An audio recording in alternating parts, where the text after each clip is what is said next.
Salut à tous, le journal du foot de ce vendredi 5 février. Le feuilleton aura duré plusieurs semaines. Canal+ récupère finalement l'intégralité des droits télé de la Ligue 1 cette saison et une partie de la Ligue 2. Soulagement pour le football français, mais les clubs vont perdre gros. L'accord passé entre la Ligue et la chaîne privée prévoit une baisse très importante des sommes prévues initialement par l'accord avec Mediapro. La Ligue devrait toucher au total 670 millions d'euros de revenus de droits télé pour cette saison. La grande question pour la suite, y aura-t-il un nouvel appel d'offres pour la période 2021-2024 ? Jean-Michel Aulas est très pessimiste sur cette question.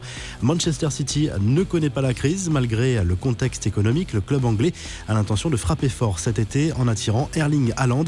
La presse anglaise parle d'une potentielle offre de 100 millions de livres, soit environ 115 millions d'euros. L'idée de City serait de devancer la concurrence qui attend plutôt 2022 pour passer à l'action en raison d'une clause dans le contrat du joueur qui lui permettrait de partir cette année-là contre un chèque de seulement 75 millions d'euros.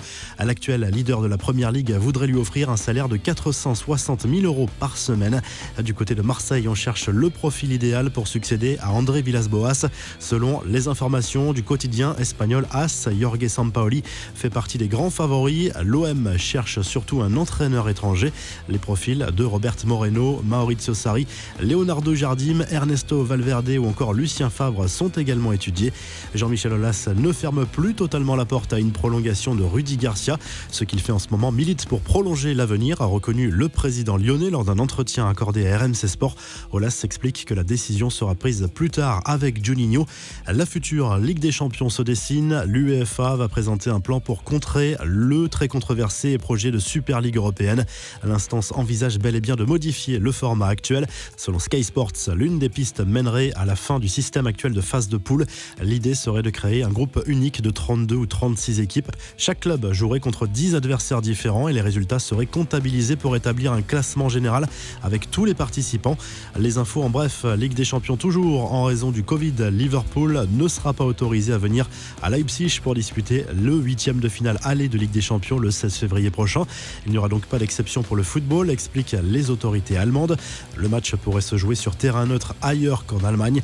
Le club allemand doit trouver une solution avant lundi sous peine de perdre la rencontre sur tapis vert.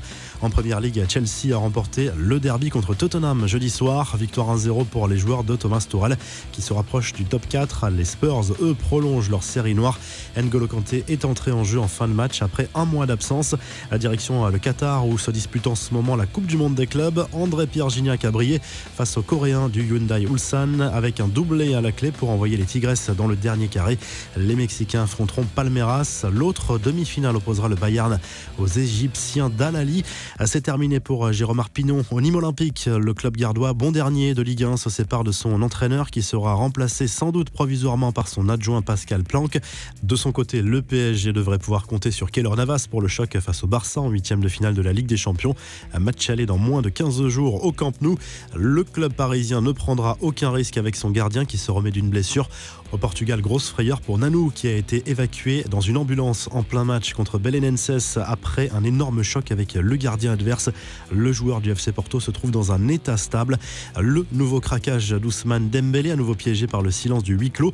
On se souvient de ces insultes entendues très clairement lors d'un match contre la Real Sociedad. Cette fois, l'ailier français du Barça s'en est pris à un adversaire qui prenait trop de temps à son goût pour effectuer une touche lors du match face à Grenade. Allez, Joula a lancé l'ancien joueur de Dortmund, Tranquillo. Lui répond alors son adversaire. La suite est magique. Tranquillo, de quoi toi ? Répond alors Dembélé. Deux stars du foot mondial fêtent leur anniversaire ce vendredi. 36 ans pour Cristiano Ronaldo. Le joueur de la Juve, toujours au top cette saison malgré le temps qui passe. CR7 est actuellement meilleur buteur de Serie A. Neymar, lui, fête ses 29 ans. Le Brésilien n'a pas eu l'occasion de faire une grande fête cette année, mais ses proches lui ont réservé une surprise en petit comité à son domicile. Au programme, un jeu de piste avec énigme pour Neymar qui a fait partager ses aventures sur les réseaux sociaux. Enfin, pour SoFoot, Marquinhos a raconté l'histoire de sa Ferrari achetée quasiment pour rien. Je l'ai acheté quand je suis arrivé au PSG, mais c'est vrai que je ne l'utilise que très peu. Je n'aime pas conduire, ça m'ennuie, c'est un caprice de jeune footballeur. J'en suis conscient, mais elle matérialisait ce rêve qui s'est exaucé, a raconté le Brésilien. La revue de presse, le journal Équipe consacre sa une au rachat des droits télé du foot français jusqu'à la fin de la saison par Canal+. La chaîne cryptée qui n'a pas hésité à mettre un énorme coup de pression à la Ligue sort tout de même le football français d'une impasse, même si les pertes seront importantes. En Espagne, le journal Sport consacre sa une à Lionel Messi qui s'agace des rumeurs sur son avenir. L'Argentin n'aurait jamais échangé avec qui que ce soit au PSG ou ailleurs. La star du Barça persiste et signe. Selon le quotidien catalan, il prendra sa décision en fin de saison. Pour Marca, Léo Messi est bien la clé qui pourrait débloquer le dossier Kylian Mbappé. Selon le quotidien, l'arrivée de la star du Barça dans la capitale française obligerait quasiment le PSG à lâcher le jeune champion du monde pour respecter les règles du fair play financier. Le Real Madrid y croit et reste à l'affût. Le Mundo Deportivo encense de son côté Antoine Griezmann, de retour en grande forme depuis le début de l'année. L'attaquant français n'a jamais été aussi décisif avec le maillot du Barça et son influence dans le jeu est incontestable. En Italie, la Gazzetta dello Sport place Romelu Lukaku en une pour illustrer le match de l'Inter Milan sur la pelouse de la Fiorentina ce vendredi soir.